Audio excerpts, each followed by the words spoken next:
Good morning, everyone. So we are going to do a craft that is about the Last Supper. We're going to recreate that scene of everybody sitting together at the table. So the first piece you want to get out of your packet is the background. That's what we're going to start with. All right. What I'd like you guys to do, it's a real quick thing. There's two little holes at the top of your background. If you could pop the little dots out of the holes, we're going to use that for something later, the little holes. But for right now, we'll just start with that, and then the background is set.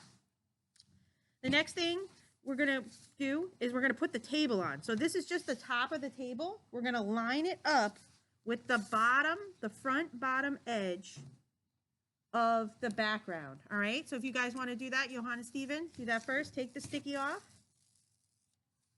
And we're going to carefully make sure the words are the right way up. Jesus said, "Do this in remembrance of me." We want to be able to read that.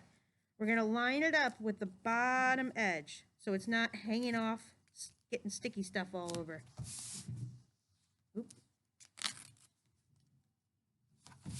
There we go. Bottom edge. That's our table. So if we're looking at it, we're looking at the edge of the table. All right. The next thing we want to do, you'll see Trent has already started popping out some of his characters here. On this foam piece, we have all 12 of the disciples, plus Jesus, plus some grapes, some bread, the chalice, which contained the wine. So you guys can put the pieces on the table and foam board in whatever order you want, with the exception of Jesus. Jesus needs to go in the center. Here's Jesus. He's the only person, as you will notice, that has arms and hands. I'm not sure where everybody else's arms and hands are, but this is Jesus. He's wearing a white robe with a blue sash. So we're going to unstick him. And we're going to put him right in the center of the table, just so his body is sitting and his hands are on the table, like that. Okay? Next, you guys can go ahead and put all the disciples, the bread, the wine, the grapes, everything on the table. The only thing you probably want to do is you want to take the chalice, the wine, and the bread and put at least a wine cup and one loaf of bread in front of Jesus on the table. There's also another separate foam piece that has some plates. You can use these or not. You can put the food right on the table, or you can put the food on the plates on the table.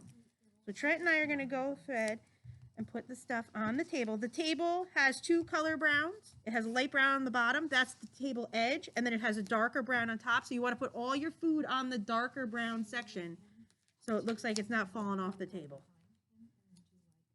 All right. So Trent and I are going to go ahead and put a few things on here, and then we'll show you what ours looks like. You also want to take all...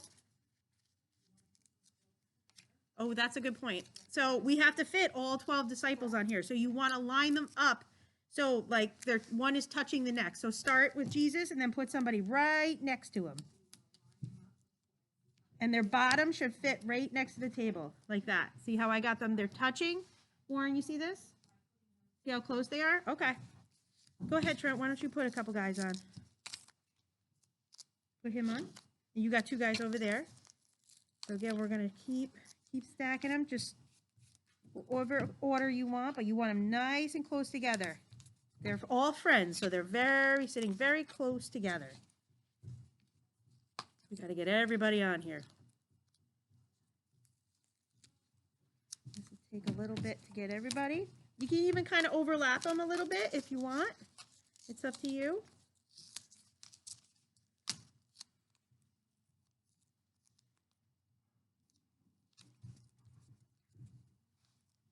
But again, I think it's important that the bottom of their shirt sits right at the table. So it looks like they're sitting, right at the table. They're pulled up next to it, getting ready to eat.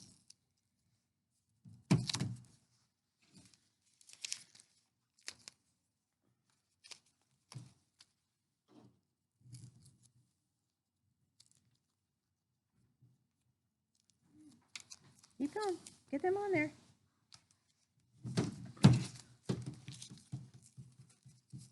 Yeah, it's hard to get them all on there, actually. Trent and I have got them right next to each other. So you might want to scooch them really close, kind of overlap their shirts a little bit. So everybody's on there. We got one guy hanging off the end over here. There we go. We got everybody on there. Okay, so we're going to finish, Trent's going to finish putting the loaves of bread on and a couple of the grapes on the table. We also going to finish the plates. Get everybody on there. There's a plate.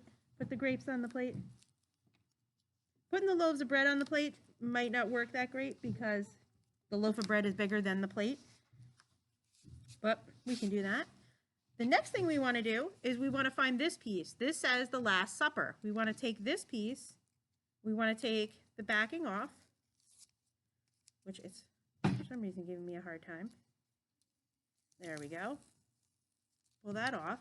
And we're going to place that at the top of the backer board in the center above Jesus between the two holes. We don't want to cover up the holes. We want to kind of center it best we can. Doesn't have to be perfect. You can even pop it up on the top a little bit. It doesn't have to sit entirely on the backer board. There we go. Looking good. All right, Trent's going to put some more grapes on. Then the last thing we have is we have the cord. Good job. Mine is tied in a little bow here. Going to untie the cord. And we're going to put the cord from the front through one of the holes. Bring it through the back. Then we're going to tie a little knot. So you can't see it, the knot's on the back. And then we're going to do the same on the other side. Put it from the front through to the back side. And then tie a little knot. Trent's got grapes stuck to his fingers. And then we're going to tie another knot like this. Boop. And that gives us a nice cord so you can hang this up for Easter. There you go. Put your grapes on. That's a good spot. All right. There we go. The Last Supper. Very cool. All right. We hope to see you guys soon.